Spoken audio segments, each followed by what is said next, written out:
Irmãs e irmãos, boa noite.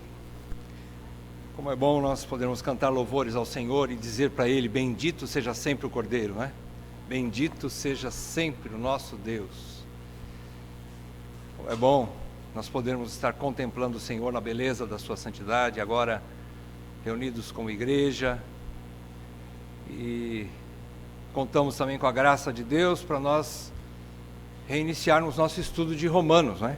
Chegamos então à 52ª parte da carta aos Romanos. Estamos finalizando hoje, se Deus assim permitir, o capítulo 14 de Romanos. Fizemos uma pequena pausa e vamos agora recomeçar. Já tendo aquele cheirinho de saudades, né? Por estar terminando essa carta tão rica, né? Tão maravilhosa, ensinou tantas coisas para nós, né?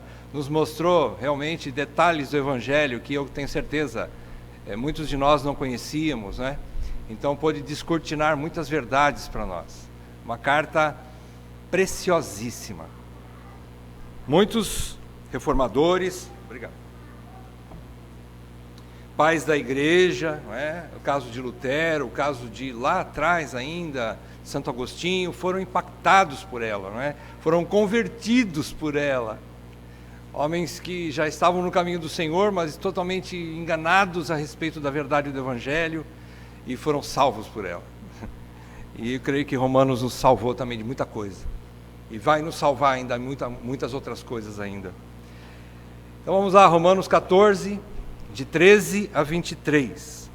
Se falhar a voz aqui, os irmãos tenham misericórdia, porque eu estou com um pouquinho de irritação na garganta. Vamos fazer o possível, né? Para a gente chegar até o fim.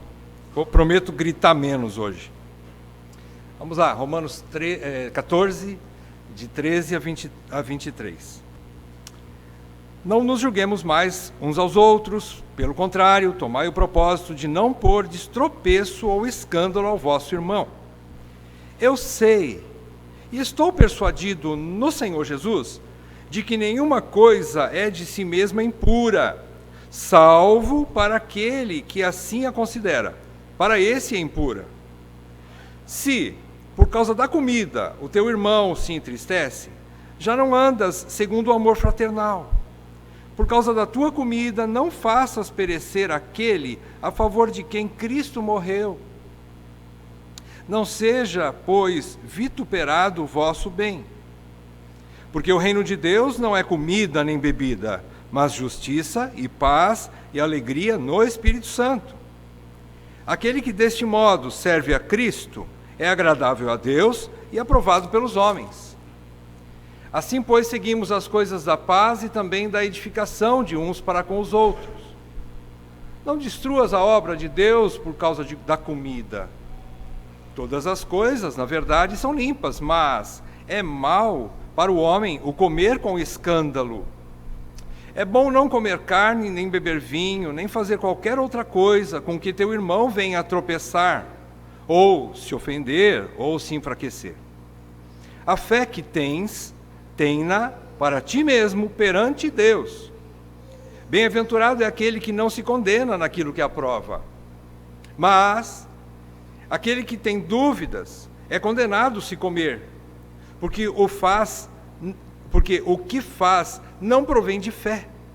E tudo que não provém de fé é pecado. Vamos pedir graça mais uma vez ao Senhor, mais uma oração, porque é um texto relativamente fácil de explicar, mas difícil de aceitar em nossos corações, difícil de nós acolhermos em nossos corações. Que essas exortações, que nós possamos acolher essas exortações, por amor aos irmãos, não é? Vamos pedir isso ao Senhor. Deus de toda graça, Tu inspiraste, Senhor, o Teu apóstolo para escrever essas instruções para a Tua igreja, com referência à nossa comunhão e o amor fraternal. E temos, Pai, que receber a ajuda do Teu Espírito Santo para a compreensão dessas verdades e especialmente para a aplicação, para obedecê-las. É o que nós te pedimos nessa noite, Senhor. Esclareça para nós, em nossos corações, essas verdades. Abra os nossos olhos para a luz da tua verdade. Abra os nossos ouvidos para receber a tua verdade, porque se o teu Espírito não fizer isso, Senhor, nós não vamos conseguir. Ajuda-nos, ó Pai, eu peço a mim e aos meus irmãos, porque todos somos carentes da tua graça. É o que nós te pedimos, Senhor, em nome de Jesus e para a glória do teu nome. Amém. Irmãos, nós estamos então ainda passando por um trecho dessa carta onde onde os teólogos classificam como a parte prática da carta. Nós tivemos 11 capítulos da carta aos Romanos, do capítulo 1 até o capítulo 11. Nós vimos uma teologia profunda. Paulo desenvolve ali uma teologia profunda, a sua explicação sobre o verdadeiro evangelho. Ele explana o seu plano de ir para a Espanha. Depois ele fala que ele começa a falar sobre a depravação total do homem, a sua incapacidade de escolher Deus, de querer Deus. E ele mostra ali a depravação total do homem. Depois ele mostra a graça que Deus nos concede em Cristo, que é pela fé que nós somos salvos, que nós não estamos mais em Adão, mas nós estamos agora em Cristo, aqueles que creram em Jesus Cristo. E por estarmos em Cristo, agora nós somos nova criatura. Por sermos nova criatura, nós somos livres do pecado, da condenação da lei, e vivemos em novidade de vida agora. Já temos paz com Deus, e diante de tudo isso, ele coloca algumas situações, como se ele estivesse conversando com alguém opositor, dizendo, mas como que funciona isso? Se o homem é responsável, não é responsável pela sua salvação, é ele que diz sim para Deus ou não é? E ele está explicando que é o Espírito que opera no homem, o Espírito que então faz com que o homem creia. E assim também, da forma que Abraão creu, e ele vai dizer por fim, que tudo é dele, por ele e para ele, até mesmo a salvação vem de Deus, e o homem só coopera com uma coisa, com a sua queda, com o pecado. Não entra com nada, por assim dizer, porque ele está morto, em seus delitos e pecados. Então, resumindo os 11 capítulos, ele chega a dizer, quem é você, homem, para discutir com Deus, para achar que Deus tem alguma injustiça naquilo que Ele escolhe alguns para a salvação e não escolhe outros para a salvação? E alguns podem dizer, mas como alguém pode resistir a Deus? Não é? E aí Paulo responde, e você? Quem você pensa que é para discutir com Deus? Se Ele quis fazer uns vasos para honra e outros para desonra, Ele é Deus, Ele é o oleiro, é Ele que faz. Tudo é dele, por ele, para ele. Assim ele termina a primeira parte, não é? A parte teológica da carta, doutrinária, não é? Capítulo 11, os últimos versículos. Começa o capítulo 12 mostrando então, já que vocês são salvos, vocês começam a ter uma mente transformada. Vocês foram regenerados, têm uma nova vida, então vocês têm uma mente transformada para experimentar a boa, agradável e perfeita vontade de Deus. E ele começa a mostrar que o início de tudo isso é dentro da igreja, dos relacionamentos. Ele mostra que você não pode pensar de si mesmo mais do que convém, você não pode deixar o orgulho tomar conta do seu coração, você não tem nada de bom em si mesmo. Se você foi escolhido, foi pela graça, não foi por mérito. Então não pense de si mesmo mais do que convém.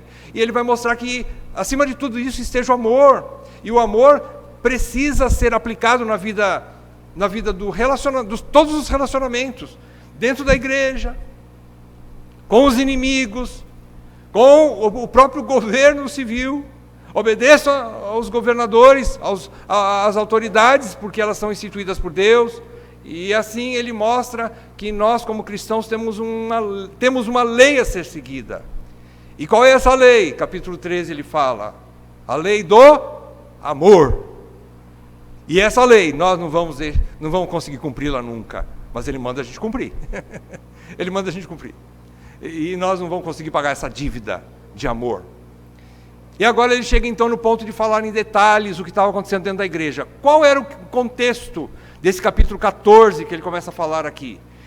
O contexto era o seguinte: a mistura entre judeus convertidos ao cristianismo e gentios convertidos ao cristianismo, que estavam congregando lá em Roma, na igreja de Roma, provavelmente uma igreja, não sei, uma igreja relativamente numerosa, mas judeus convertidos ao cristianismo trouxeram alguns conceitos, tradições do judaísmo. Gentios que não tinham conceito nenhum, uma vida imoral, e eles vieram do jeito que estavam para a igreja. E ali os dois se misturaram. O que aconteceu com a koinonia deles? Vocês sabem o que significa a palavra koinonia, né? É comunhão. Como é que estava a comunhão deles? Estava comprometida. Uns pensavam de um jeito, outros pensavam de outro, e estava começando a criar problema. Paulo, sabiamente, provavelmente já tinha notícias disso. Paulo não tinha ido em Roma ainda, quando ele escreveu essa carta, mas ele provavelmente tinha notícias disso. Ou o Espírito de Deus deu sabedoria para ele discernir, bom, tem muito judeu lá que se converteu, tem muito gentio lá, romanos e gregos que se converteram, estão lá em Roma, vai ter atrito lá dentro, é uma bomba relógio aquilo lá. Eu preciso auxiliar esses irmãos. O amor precisa estar acima de tudo, porque ele é o vínculo que une a igreja. Então ele começa a falar aqui, como nós vimos na aula anterior, capítulo 14, de 1 a 12, nós vimos que Paulo então está discorrendo sobre uma tolerância que deve haver dentro da igreja entre pessoas que pensam diferente. Pessoas que acham que pode comer, beber e está livre para vestir tal roupa, para tomar tal coisa e assim vai. E outros que são criteriosos em extremo e acham que não pode fazer isso, não pode comer aquilo, não pode vestir tal coisa. Não é? E isso estava, Paulo diz, quem faz uma coisa, faça para Deus. Deus, primeira parte desse capítulo 14, Paulo estava focando para Cristo. Vocês olhem para Cristo, por quê? Porque Cristo vai julgar vocês.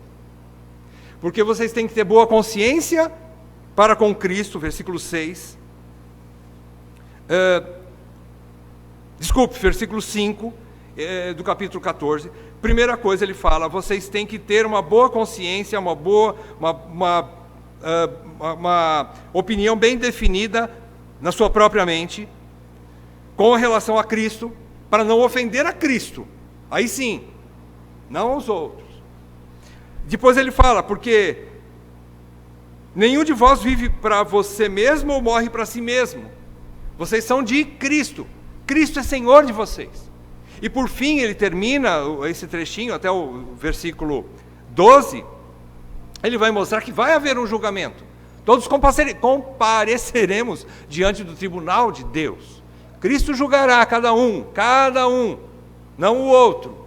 Então, faça aquilo que a sua consciência manda. Se você não está acostumado a comer alguma coisa, faça-o para Deus. Se você está acostumado a comer essas outras coisas que aquele não está, faça-o para Deus. Então, o primeiro ponto é, faça para a glória de Deus, conforme a sua consciência. Nessa segunda parte agora, terminando o capítulo 14, ele vai mostrar agora, com relação aos irmãos, como que nós podemos nos relacionar a respeito dessas diferenças de pensamentos, de tradição, de conceitos que nós temos, muitos diferentes uns dos outros, não é? Então, ele vai ali mostrar agora que ele vai aprofundar mais nesse mesmo assunto sobre a comunhão, sobre a vida pública do crente, não é? Principalmente dentro da igreja, nos relacionamentos dentro da igreja, e ele vai mostrar agora seu segundo argumento. O primeiro argumento é, faça-o porque você vai ser julgado por Cristo, faça-o para a glória de Cristo. Primeiro ponto, olha para cima. Segundo argumento, olha para o lado, olha para os teus irmãos, agora a partir do versículo 13, e vamos lá então. O que ele está querendo dizer aqui? Ele está mostrando, nesse segundo argumento, tratando do mesmo assunto ainda, da koinonia, da comunhão, do convívio harmônico, pacífico dentro da igreja, não é? Ele vai falar agora que o amor pelos irmãos deve superar a nossa liberdade pessoal. Nós somos livres em Cristo para muitas coisas. especialmente nessa época que Paulo escreve essa carta, com certeza, muitos judeus vieram com uma carga de pode, não pode, legalismo muito grande. E Paulo está mostrando aqui que, na verdade, isso acabou. Mas que é mais importante você preservar a unidade do que você praticar algumas coisas que podem ofender, ainda que aquele irmão esteja vivendo no legalismo. O amor precisa superar a sua liberdade. Com certeza, esses que vieram do judaísmo foram livres de muitas coisas, mas eles ainda não sabem disso, vai por assim dizer, né? Ou eles não tomaram posse, eles vieram de um legalismo tão pesado e acabam que chega na igreja agora, em Cristo, que eles foram libertos de tudo isso. Eles não conseguiram ainda desamarrar essas amarras, não é? Então, Paulo agora faz um apelo. Aqui, nesse trecho, Paulo fala mais para os fortes. Lembram-se que ele separou em duas categorias de crentes dentro da igreja, né? Os débeis, ou os fracos, e os fortes. Isso não quer dizer absolutamente que o crente fraco, ou seja, aquele que tem critérios, não pode comer isso, não pode beber aquilo, tem que vestir isso, não quer dizer que ele não seja crente, não é isso. Paulo não está falando que essa fé não é legítima, não. Ele está falando que eles são irmãos, porém eles têm critérios ainda. Outros irmãos, que Paulo chama de fortes, esses irmãos não têm mais esses critérios tão rigorosos, porque eles entenderam a liberdade que Deus lhes deu em Cristo, para viver outras coisas que na era do judaísmo, na época da religiosidade, eles estavam presos. E esses irmãos entenderam isso. Então, esses irmãos que Paulo chama de fortes, eles deveriam agora, por amor a Cristo, e agora por amor aos irmãos, não usar dessa liberdade assim, de uma maneira pública, não ostentar a sua liberdade, tipo assim, eu vou mostrar para todo mundo aqui que eu posso beber, eu vou beber, tá? E vou mostrar para todo mundo aqui. Não, eu não preciso ostentar isso, faça-o entre ti e Deus, você não precisa ficar mostrando para os outros, você é bom, isso não quer dizer que você é melhor que o outro. Aliás, mostra fraqueza, porque se você não pode escolher o lugar que você vai beber, e tem que mostrar para todo mundo que você bebe, você é fraco. Agora, se você pode falar assim, não, eu posso até beber, mas eu não vou, porque eu sei que eu posso escandalizar algum irmão que está aqui do meu lado. Então eu não vou, bebo em casa. Qual o problema? Não vou morrer por causa disso. Por quê? Porque o reino de Deus não é comida nem bebida. E depois nós vamos chegar lá para ver isso. Ok? Vamos lá. O amor precisa, então, nortear a conduta pública de todo crente. Nós estamos falando da conduta pública, não lá em casa. Lá em casa você tem a liberdade de fazer algumas coisas, porque você não está em público, não é? Então, vamos lá.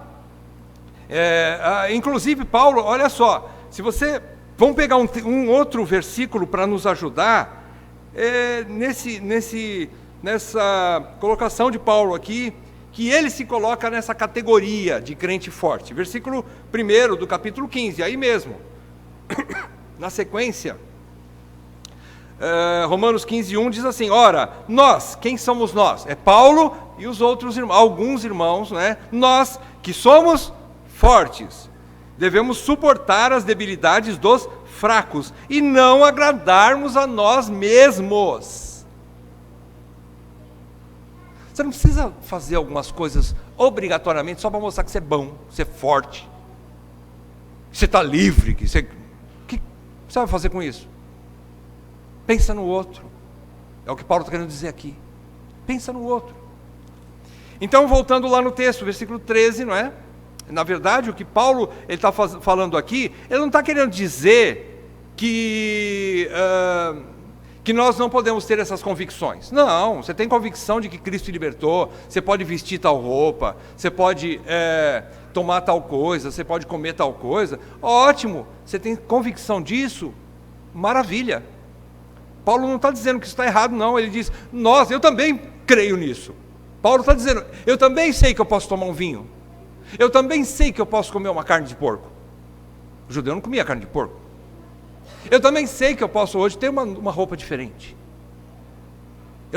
Eu sou forte, mas eu prefiro não agradar a mim mesmo pelo bem do meu irmão, por amor ao meu irmão. Então ele está querendo dizer que ele abre mão das suas convicções, da sua liberdade, por amor aos outros. Na verdade, Paulo nunca condenou a liberdade santa. A liberdade santa, veja bem, eu não estou falando de libertinagem, pecado, coisas pecaminosas, não é? Eu não estou falando disso, eu estou falando de liberdade santa, que é um dos pontos fortes nossos como cristãos. Irmãos, um dos pontos mais fortes, hoje nós ouvimos uma parte disso na aula de hoje de manhã, né? Da EBD. Irmãos, nós somos livres de muitas coisas. E o mundo diz, não, vocês não são livres. O crente, nossa, não pode fazer isso, não pode fazer aquilo, não pode fazer aquilo outro. E o que o crente pode fazer? Ninguém fala, né? Pois é, que liberdade que Deus nos deu, não é mesmo? Liberdade de eu falar, não, eu não quero fazer tal coisa, porque eu não vou ofender o meu irmão. Que liberdade é essa, né? Então, e ele diz isso aqui, ele não está mostrando, né, que não pode ter, por exemplo, que é livre do peso do legalismo judaico, que estava cheio de restrições, leis humanas, religiosas, tal. Paulo entende que ele também é livre disso, né? Mas o que ele quer evitar aqui é a divisão dentro da igreja, entre os irmãos da mesma igreja local. Por quê? Por motivos fúteis. Se fosse motivo doutrinário, ou pecado de algum irmão que não se emenda, que não se arrepende, que continua naquele mesmo caminho de pecado, aí então nós temos que confrontá-lo, e muitas vezes nós temos que deixá-lo e não ter mais esse tipo de contato com o irmão que não se arrepende e prefere ficar nas trevas. Não é isso aqui, ele está falando de coisas secundárias, comida, bebida, roupa e outras coisas. Aqui eu acrescentei roupa, né? Mas é coisas que é muito atual para o evangelicalismo moderno, né? A questão de usos e costumes, que a gente adota esse nome agora, né? E isso aí são coisas secundárias, né? O que ele quer evitar isso, que não haja divisão. Se você acha que não pode vestir tal coisa, não vista, mas não vai cutucar o outro irmão que veste, porque não é pecado, né? Agora você que veste, não cutuca o outro que não veste, porque ele não quer vestir, deixa ele. É isso que Paulo está querendo dizer aqui. Não tenha divisão entre vós, por motivos fúteis, sem valor para o reino de Deus. Versículo 13, Paulo começa aqui com uma ordem. Ele já começa com uma ordem. Ele faz o link do que ele já falou de 1 a 12, mostrando que você vai prestar contas para Deus, que você tem que ter uma consciência boa para com Deus. Então faça as coisas que você acha que tem que fazer para Deus, para a glória dele, porque você vai ser julgado por ele. E ele fala, não julgue o forte, não despreze o fraco, e o fraco não julgue o forte. Existe pecado dos dois lados, né? Do desprezo do forte para com o fraco e do julgamento temerário do fraco para com o forte. Duas coisas. Paulo diz, não julguemos mais uns aos outros, pelo contrário, tomai propósito de não pôr tropeço ou escândalo ao irmão. Ele está falando para os dois aqui, na verdade. Parece que ele está puxando mais aqui a orelha do forte, mas na verdade ele também está falando para o fraco. Por quê? Porque ele diz, não julguemos. Quem estava julgando os fortes? Eram os fracos. Julgando. Tipo assim, olha lá, ó, o libertino. Está tomando uma lá. Olha lá. Olha o pecador lá. Tipo o fariseu, né? Agora eu vou acertar. O fariseu, né? Julgando o publicano, né? O publicano, eu não sou que nem esse cara aí. Fariseu, né? Não, Paulo fala, não julgue. Mas, por outro lado, ele fala, não ponha tropeço aos seus irmãos. nem escândalo. Escândalo, tropeço, aqui é a mesma palavra no grego. E ele diz assim, não faça isso, porque você, sendo livre para fazer tais coisas, não tem essa liberdade para que atrapalhe o irmão que está em comunhão com você. Não faça essas coisas em público, que você pode trazer tropeço para alguns irmãos. Nós vamos analisar depois o que é a palavra tropeço. Então, Paulo dá uma ordem aqui, relembrando o que ele já havia dito, né? Primeiro lugar, para o forte, não promova tropeço ou escândalo ao seu irmão. Para o fraco, não julgue temerariamente, nem condene o seu irmão. Então, abre os olhos, fracos e fortes.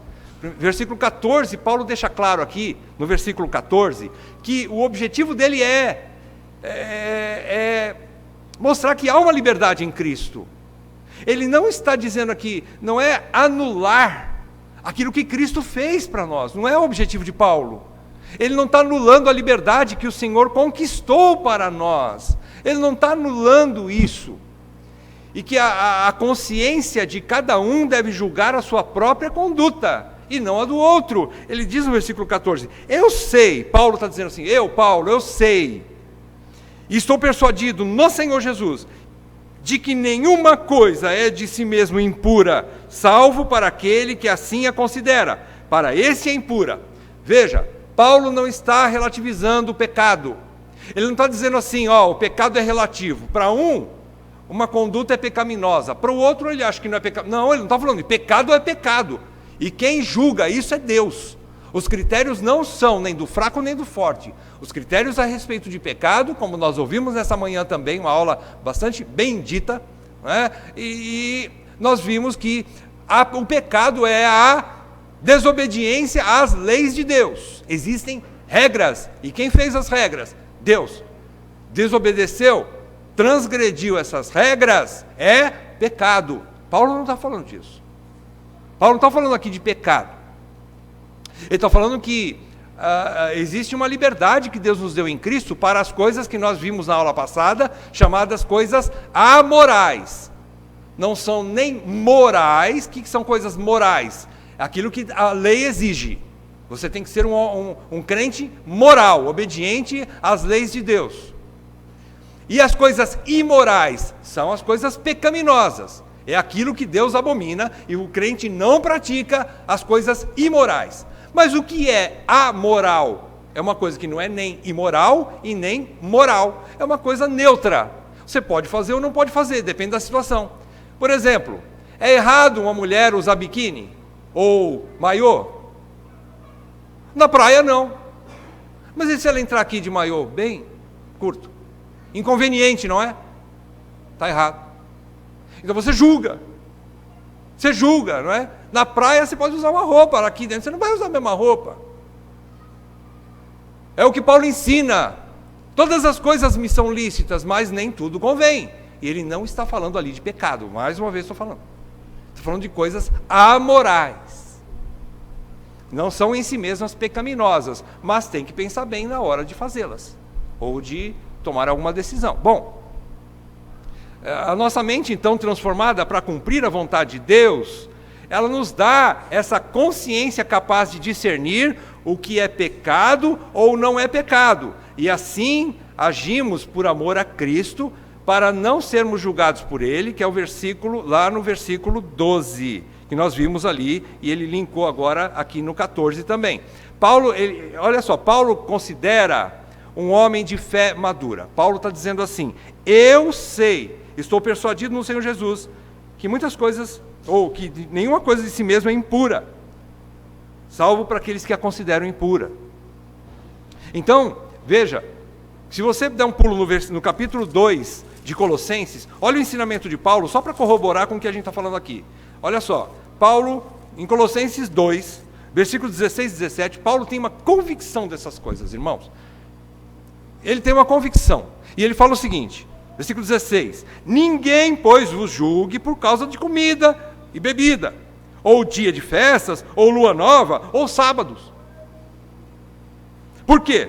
Porque tudo isso tem sido sombra das coisas que haviam de vir, porém o corpo é de Cristo. O que Paulo está querendo dizer aqui? Ele está querendo dizer assim, Irmãos, vocês foram libertos em Cristo de todas essas tradições, e agora em Cristo vocês já estão salvos, e todas essas coisas legalistas que os judeus praticavam, né? Guardar dias, guardar sábado, guardar lua, leis dietéticas, leis de bebidas e tudo mais, isso aí apontava para algo que viria.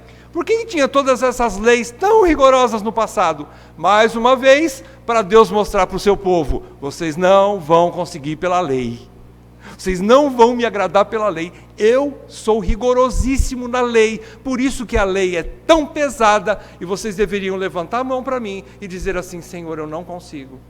Esse era o objetivo da lei, não é? A lei cerimonial, por exemplo, que foi abolida em Cristo, não é? Cristo cumpriu essa lei em nosso lugar. Então, ele está querendo dizer assim, essas coisas apontavam, são sombra do que viria. E o que veio? Veio o corpo. Quando você está meio de lado numa luz, o seu corpo reflete uma sombra. Pela sombra, se alguém olhar minha sombra, pode olhar, parece que é um homem, parece que é um velhinho, parece que é um cara que está de óculos, dependendo da posição que eu tiver. A sombra mostra algumas coisas, mas ele diz que aqui que o corpo, viram o final do versículo 17? O corpo é de Cristo. O corpo que reflete essa sombra é muito mais importante do que a sombra. A sombra passou, o corpo chegou. Então essas coisinhas que os judeus faziam eram sombra daquele corpo que viria. Então o corpo agora já está presente. Se você está com o corpo presente, você vai se preocupar com a sombra que está no chão? O corpo está na tua frente. Cristo veio, ele cumpriu toda aquela lei do passado, pronto, acabou, o corpo chegou, não precisa mais ficar olhando para a sombra, não precisa mais tentar identificar o Messias que viria por causa da sombra. Agora o corpo está aqui. Então Paulo fala, e aí ele volta, ele mostra isso claramente, essas coisas apontavam, eram só. Agora eu sei que, eu estou persuadido, eu tenho certeza de que nenhuma dessas coisas é impura, mas não é mais impura. Antes era, agora não é mais. Então ele está mostrando isso. E por que ele diz no Senhor Jesus? Eu estou convicto no Senhor Jesus. Por que no Senhor Jesus? Vejam comigo, Marcos 7, de 18 a 23, com certeza, Paulo ouviu, ou ele leu, provavelmente não, porque eu creio que esse evangelho de Marcos foi escrito depois da carta aos Romanos. Eu acredito que Paulo ouviu por ensinamento oral dos primeiros discípulos de Jesus, dos apóstolos. Eu creio que ele ouviu sobre o evangelho de Cristo, sobre isso. Por quê? Porque o que mais tinha debate naquela época era quanto ao caso de Paulo, um judeu convertido ao cristianismo, deixar as coisas do judaísmo. Com certeza Paulo deve ter ouvido sobre isso aqui. Olha só, capítulo 7 de Marcos, 18 a 23. Olha o que Jesus ensina. Então lhes disse, quem disse aqui? Jesus disse o seguinte: assim vós também não entendeis? Não compreendeis que tudo que de fora entra no homem não o pode contaminar, porque não lhe entra no coração, mas no ventre, e sai para o lugar escuso. E assim considerou ele, Jesus, puros todos os alimentos. E dizia: o que sai do homem, isso é o que contamina o homem, que contamina. Porque de dentro do coração dos homens é que procedem os maus desígnios, a prostituição, os furtos, os homicídios, os adultérios, a avareza, as malícias, o dolo, a lascívia, a inveja, a blasfêmia, a soberba, a loucura. Ora, todos esses males vêm de dentro e contaminam o homem. Isso é pecado. O que você come não é pecado. Nem a balinha de Cosme e Damião é pecado. Desculpa usar essa referência tão boba, mas eu sou obrigado a dizer: tira isso da cabeça, dê graças a Deus. Vai comprar no supermercado, o dono do supermercado é satanista. Eu não entro mais aqui porque é satanista. Eu não vou mais tomar Coca-Cola porque o presidente da Coca-Cola é satanista. Eu não vou mais comer tal pão Puma porque o presidente das empresas Puma, ele é um cara imoral e ele adora Buda. e por isso eu não compro mais pão Puma.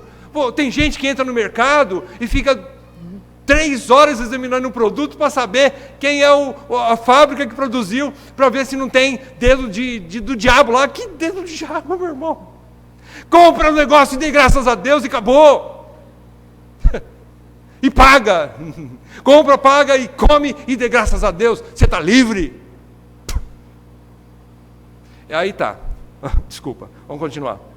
Então, Paulo, ele considera um crente de fé madura, né? Ele está persuadido. Por quê? Porque ele aprendeu de Jesus, nenhuma coisa é de si mesmo impura, não é? Mas, Paulo, embora não considere nenhuma das coisas impuras, ele não vai usar da sua liberdade, mas ele vai abraçar o amor, e por amor, ele quer mostrar que existem limites pelo amor ao próximo, para exercitar algumas coisas em público, para fazer algumas coisas, para não provocar tropeço aos irmãos. Versículo 15, ele diz assim, o primeiro pedido de Paulo aqui, olha só, está voltado aos irmãos, aos de dentro da igreja, está focando dentro. Olha só o que ele diz, versículo 15, se por causa de comida o teu irmão se entristece, já não anda segundo o amor fraternal. Fraternal também quer dizer na irmandade, o amor dentro da igreja, não é? Por causa da tua comida, não faças perecer aquele a favor de quem Cristo morreu. Quem foi aquele a favor de quem Cristo morreu? Obviamente, os irmãos. Então ele está falando para os de... Olha, tome cuidado para não ofender, não provocar, não causar tropeço, não causar escândalo, não enfraquecer, não fazer perecer aquele por quem Cristo morreu. Tome cuidado, eu sei que você tem essa liberdade, eu também tenho, Paulo está falando, mas não use disso, se isso pode causar tropeço, enfraquecimento, debilitar ainda mais a fé de uma pessoa que veio com uma bagagem legalista ainda. Use de misericórdia, use de amor. Então, a primeira coisa que ele pede, não faça isso. Fazer o irmão entristecer a ponto de perecer, não é discordar dele. Você não é obrigado a concordar com ele. O irmão não bebe, não come, não faz tal coisa, ou algumas coisas que eu tenho liberdade de fazer. Você não é obrigado a fazer o que ele faz. Assim, você não é obrigado a concordar com ele. Você tem a sua liberdade, Cristo já te libertou de muitas coisas, ele ainda não. Paulo não está dizendo isso. Agora não, todo mundo agora vai virar fraco, ou todo mundo vai virar forte. Não. O que Paulo quer é paz dentro da igreja, porque a igreja precisa continuar crescendo, sendo edificada, ainda que alguns comam, que alguns não comam, que alguns bebam, que alguns não bebam. Não tem problema isso. Mas vocês precisam ter paz dentro da igreja, porque a nossa guerra é contra o pecado, o inimigo das nossas almas, não é entre nós. Então o problema aqui é induzir esse irmão mais fraco a fazer o que a consciência dele ainda não está preparada para fazer. E perecer aqui não é ir para a condenação eterna. Você não vai mandar ninguém para o inferno, você não tem esse poder de mandar ninguém para o inferno. Você tem poder para enfraquecer o irmão e fazer com que ele não cresça o que ele poderia crescer. Isso acontece, irmão, você sabia disso? Por causa da tua influência, nós ouvimos hoje de manhã, por causa da minha liderança tão egocêntrica, eu posso fazer irmãos caírem. Do meu modelo, do meu exemplo, esse é o caso. Eu posso fazer alguns irmãos caírem. Cair no sentido assim de enfraquecer na fé. Não é?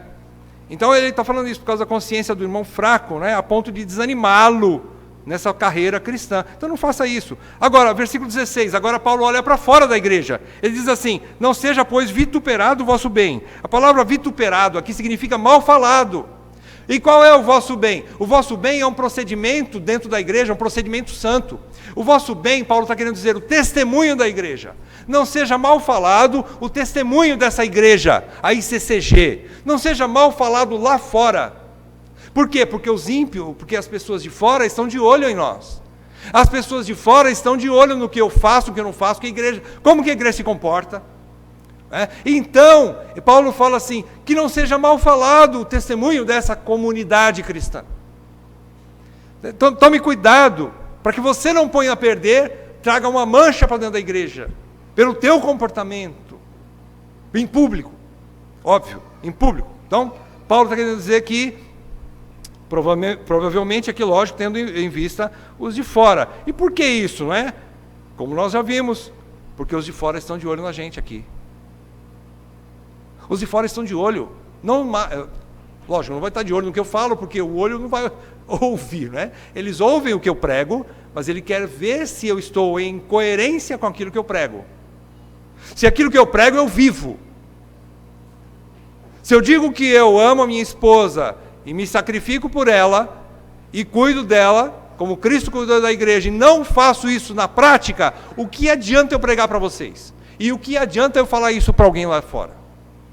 E assim vai muitas coisas aí. Paulo está querendo mostrar isso aqui, olhando para os de fora agora. Mas ele também quer dizer que existe uma outra forma de viver. A partir do versículo 17 até o versículo 19, ele está mostrando aqui o coração desse argumento de Paulo aqui. Fazer por amor aos irmãos. Versículo 17. Porque o reino de Deus não é comida, nem bebida, mas justiça e paz e alegria no Espírito Santo. Paulo começa a dizer que para preservar essa paz e a unidade na igreja local, existe uma maneira de viver, uma conduta. Por exemplo, ele mostra, primeiramente, você tem que pensar, a vida da igreja não está baseada em comida, em bebida. Essas são coisas que não são essenciais para o reino de Deus. Não é que você não precisa de comida nem bebida, não. Mas você não precisa ostentar a sua liberdade de comer algumas coisas, de beber algumas coisas que podem ofender o outro. Você pode abrir mão disso, você tem que ser forte o suficiente para abrir mão dessas coisas em algumas situações. Então, o reino de Deus não depende de comida e bebida. Mas do que vem o reino de Deus? O reino de Deus consiste em justiça. Você foi justificado pela fé em Cristo. O reino de Deus está baseado na justiça de Cristo. E você agora vive na justiça de Cristo. Justiça, depois é paz. Você promove paz. Você não é um encrenqueiro. Você não é uma pessoa que vai em conta da liberdade que você tem. Você vai provocar os outros. Mas o reino de Deus é paz. Jesus diz que bem-aventurados os pacificadores, porque esses serão chamados filhos de Deus. Então, o reino de Deus é justiça, depois paz, depois alegria no Espírito Santo. Essa alegria no Espírito Santo, não está falando assim, que você tem que fazer chacota, piadinha toda hora para alegrar os outros, não, mas você não promover uma tristeza tal que vai atrapalhar o crescimento do seu irmão, a alegria que ele tem no Espírito Santo, não é? E você pode fazer isso. Mais uma vez, a bendita palavra hoje de manhã, nós podemos entristecer o Espírito Santo, não é? Nós podemos entristecer. Que forma? Quando nós descumprimos a lei de Deus. E em resumo, qual é a lei de Deus? Capítulo 13, versículo 12. Qual é a lei de Deus? Perdão, versículo 10. A lei de Deus é o amor ao próximo. Se você não ama o próximo, você pode estar entristecendo, com certeza você está entristecendo o Espírito Santo. Porque ele te pôs do teu lado para você conviver com ele. Versículo 18 agora, ele vai mostrar que, Paulo vai afirmar agora que quem vive assim, em primeiro lugar está servindo a Cristo, em segundo lugar agrada a Deus, em terceiro lugar é aprovado pelos homens. Ou seja, se no versículo 16 ele falou, não seja mal falado o vosso bem, ou seja, se você não anda segundo o amor fraternal, você não está dando bom testemunho e você está vituperando o vosso bem, o Evangelho. O seu testemunho está levando a Cristo e ao seu Evangelho serem mal falados. Agora ele inverte. Ele fala, quem vive desta maneira, ou seja, vivendo na justiça, na paz, na alegria do Espírito Santo, guiado pelo Espírito Santo, ele está servindo a Cristo, ele está fazendo o serviço, a obra de Cristo, ele está agradando ao seu Pai, a Deus, e em terceiro lugar, ele é aprovado pelos de fora. Os homens aqui, ele está falando os de fora da igreja. Lembram-se em Atos capítulo 2, quando a igreja vivia em unidade, aquela unidade gostosa, não é? Perseverando na doutrina dos apóstolos, na comunhão, no partir do pão, nas orações, viviam sempre juntos, repartiam o que tinha, e aquilo contaminou os de fora, não é? Contaminava os de fora. Quem desse modo vive é aprovado pelos homens, diferente de vituperar o vosso bem. É o oposto, não é? Porque, em segundo lugar, não só para ser olhado pelos de fora, mas porque a igreja não vive sem ter paz. A igreja precisa de paz para crescer. Eu não estou falando de números só. Eu estou falando de crescimento espiritual. Enquanto a guerra, enquanto você está preocupado com veste não veste, come não come, bebe não bebe, você não cresce. E você não está levando ninguém a crescer. Você não está ajudando em nada. Então Paulo está dizendo, não se apeguem a isso. São coisas secundárias. Versículos 20 a 23, encerrando, Paulo faz agora outra exortação aos fortes, não é? Para que façam de tudo para não destruir a obra de Deus na vida dos fracos, dos irmãos fracos. Ele diz assim, versículo 20, não destruas a obra de Deus por causa da comida. Mais uma vez ele vai falar, olha, de novo, todas as coisas na verdade são limpas, mas é mal para o homem o comer com escândalo. Paulo está querendo dizer, versículo 21, é bom não comer carne nem beber vinho, mas ele não para por aqui, olha só, nem fazer qualquer outra coisa, ou seja, além de beber, além de comer, Paulo coloca qualquer outra coisa, não é bom você fazer essas outras coisas também, com que teu irmão venha a tropeçar, ou se ofender, ou se enfraquecer. O que Paulo está querendo dizer aqui? Em público, eu posso fazer algumas coisas que venham a entristecer, enfraquecer, fazer meu irmão tropeçar, fazer meu irmão emperrar na fé, ter dúvida. Será que esse evangelho é isso mesmo? Será que esse Deus é isso mesmo? Então não destruas a obra que Deus já começou a fazer na vida de uma pessoa. Talvez um fraco no sentido de ser novo convertido, talvez um fraco por questão de não ter ainda um conhecimento profundo da verdade de Deus. E então não faça tropeçar ou trazer escândalo para essas pessoas. Então, como eu já disse, é o mesmo que ele já falou, versículo 14, versículo 15. Ou seja, tome o propósito de não pôr destropeço ou escândalo ao vosso irmão. Não faças perecer aquele a favor de quem Cristo morreu. Agora, o que significa destruir, fazer tropeçar, ofender, enfraquecer o outro, né? Escandalizar? O que significa tudo isso? Né? Ele tem o mesmo significado. Ou seja, o forte não deve levar o fraco a praticar algumas coisas que o fraco ainda não está preparado para isso. Através do quê? Através do seu exemplo.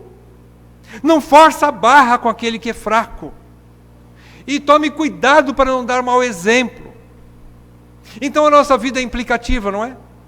Nossa vida pública é implicativa, meu irmão, minha irmã. Você tem toda a liberdade em Cristo, porém não precisa usar dessa liberdade todo o tempo. Muitas coisas você pode fazer em casa, sozinho.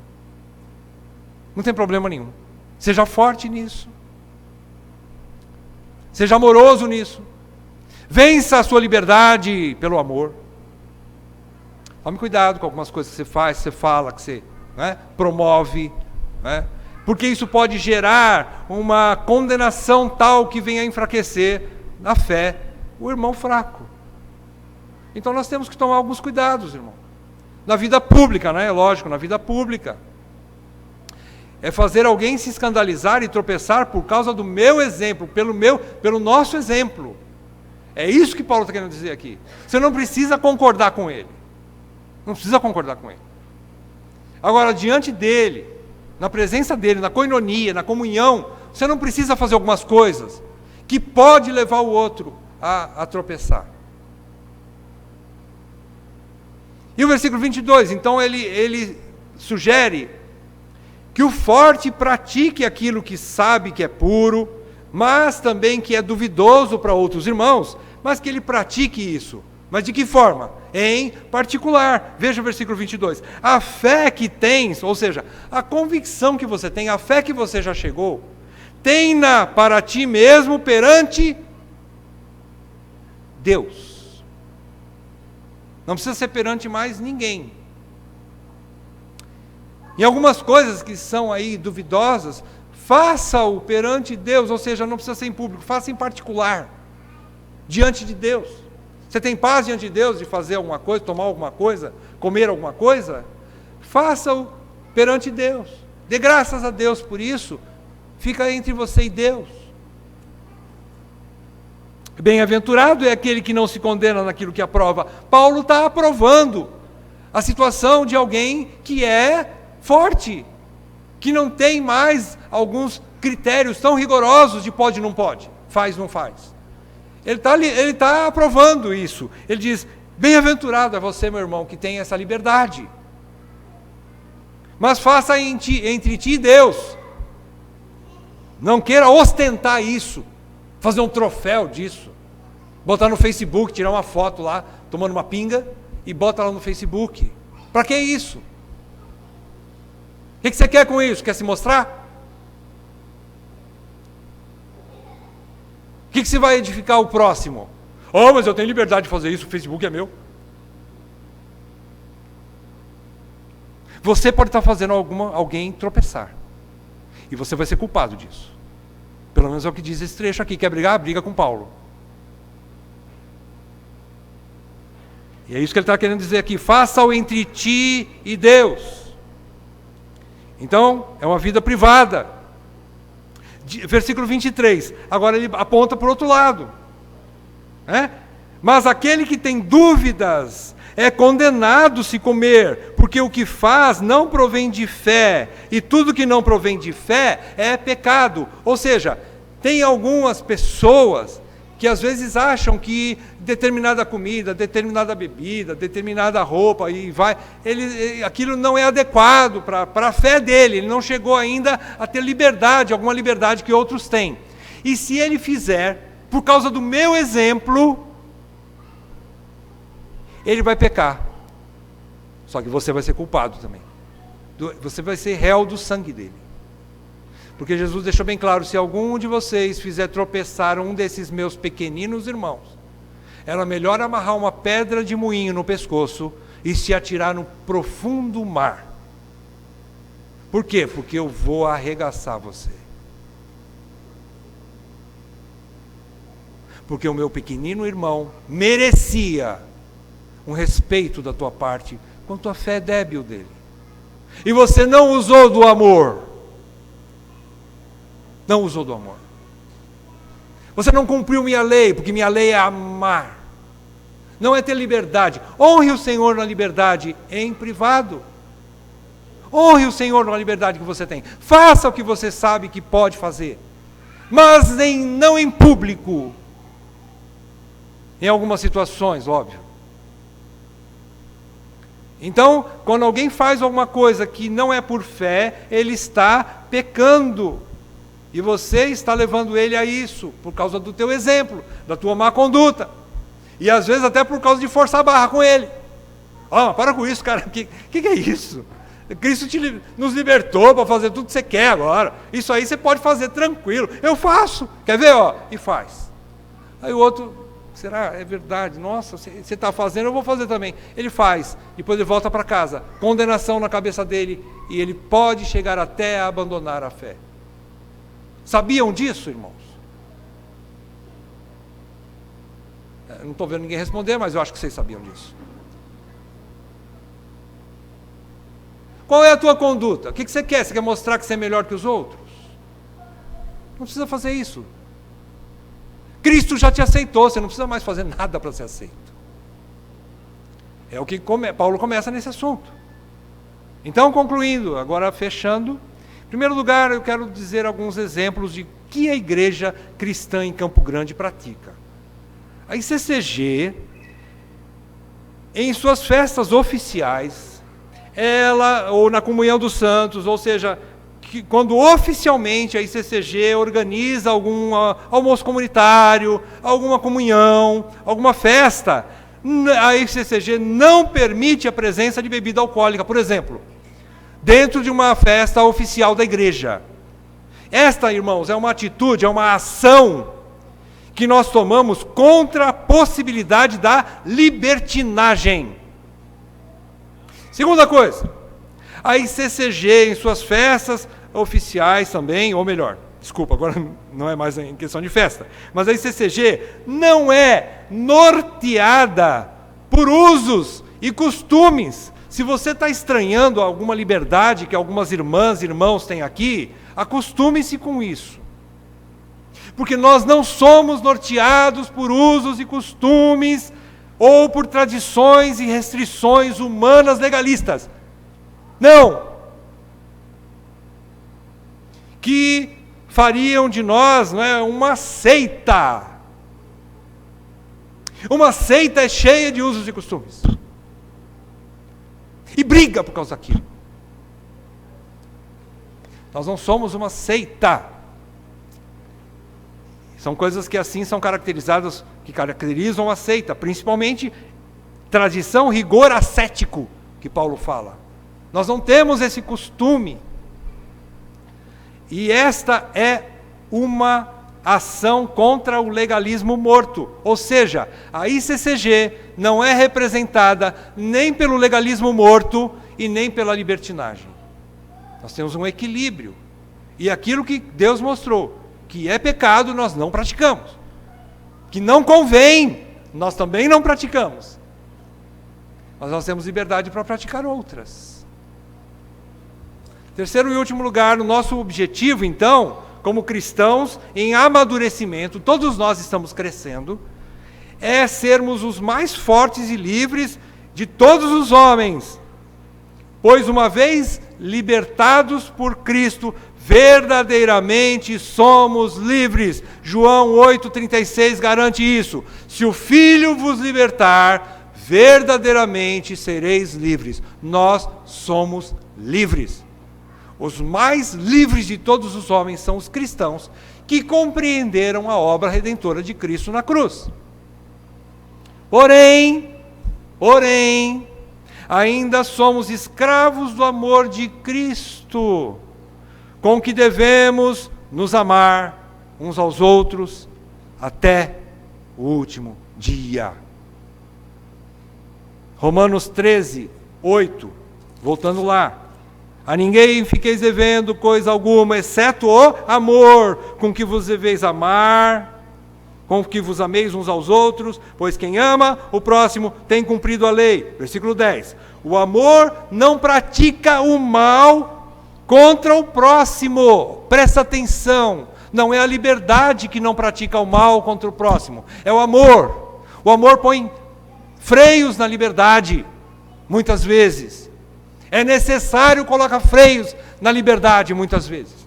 Então o amor não pratica o mal contra o próximo, de sorte que o cumprimento da lei é o amor. É assim que Deus quer que o seu povo, os seus filhos, vivam. Pensa numa casa dividida, e não vai ser a de Deus. Não vai haver divisão. Porque se houver, Ele vai tratar. E uma igreja bíblica não vai ter divisão. Podemos ter tranquilidade nisso. Vamos ter alguns desencontros aí, alguns embates entre uns e outros, mas nós vamos chegar num consenso, num equilíbrio, e vamos viver em paz. Pela graça de Deus, nós vamos viver em paz. Paz, alegria e justiça no Espírito Santo.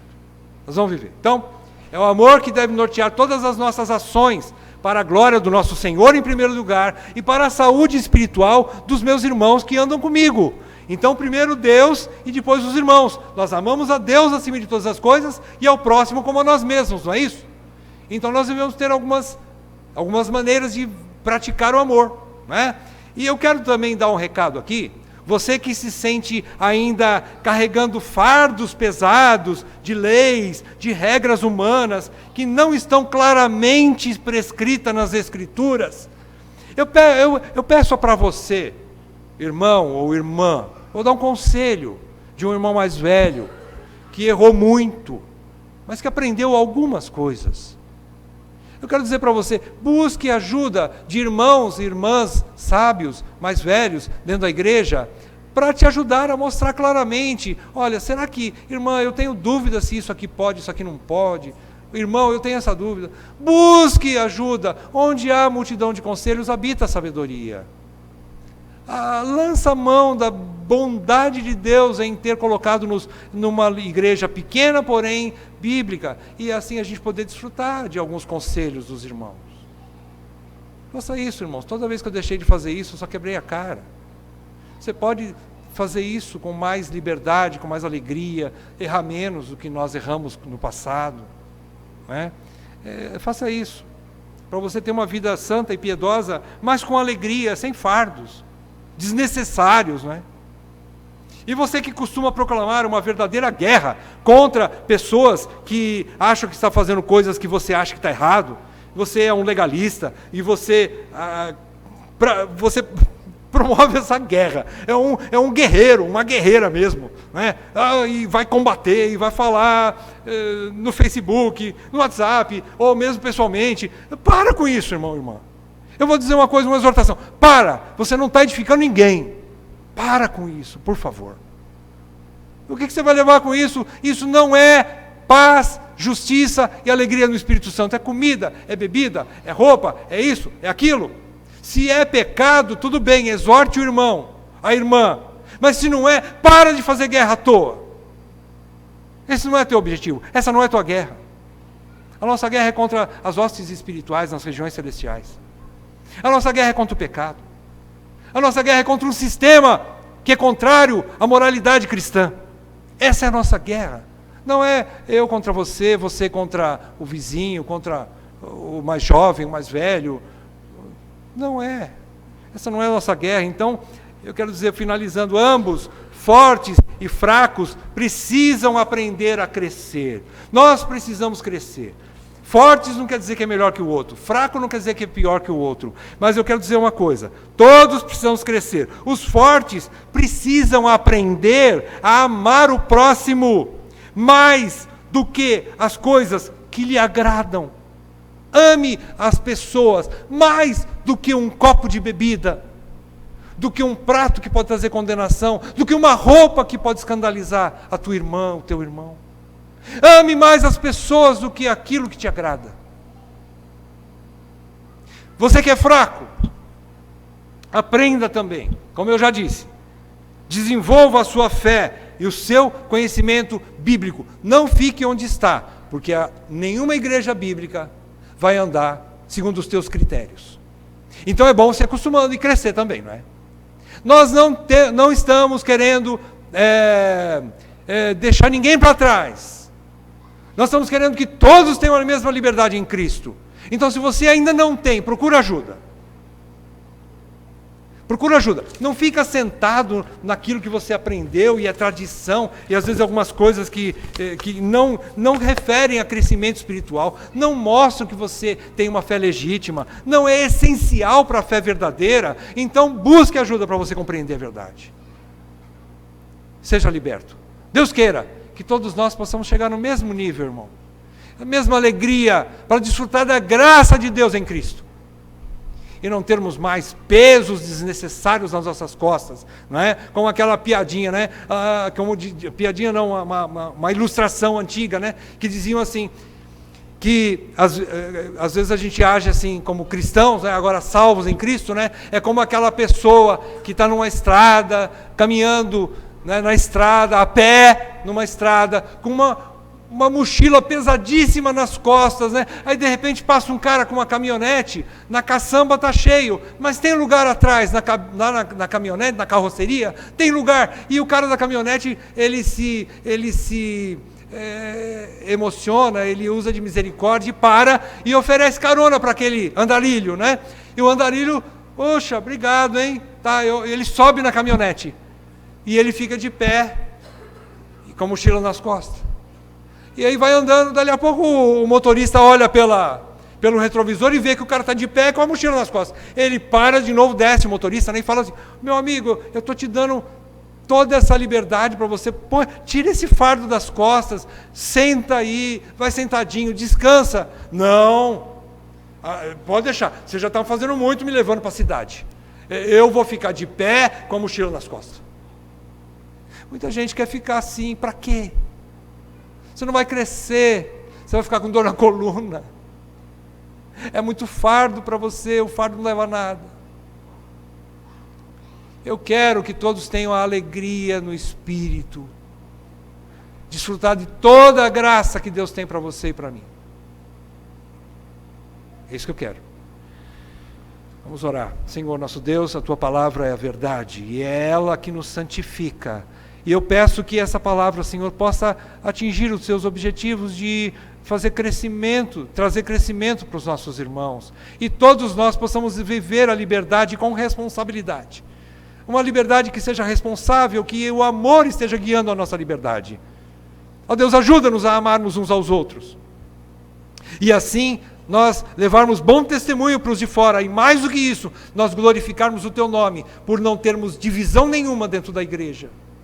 É o que nós te pedimos em nome de Jesus. Amém, Pai.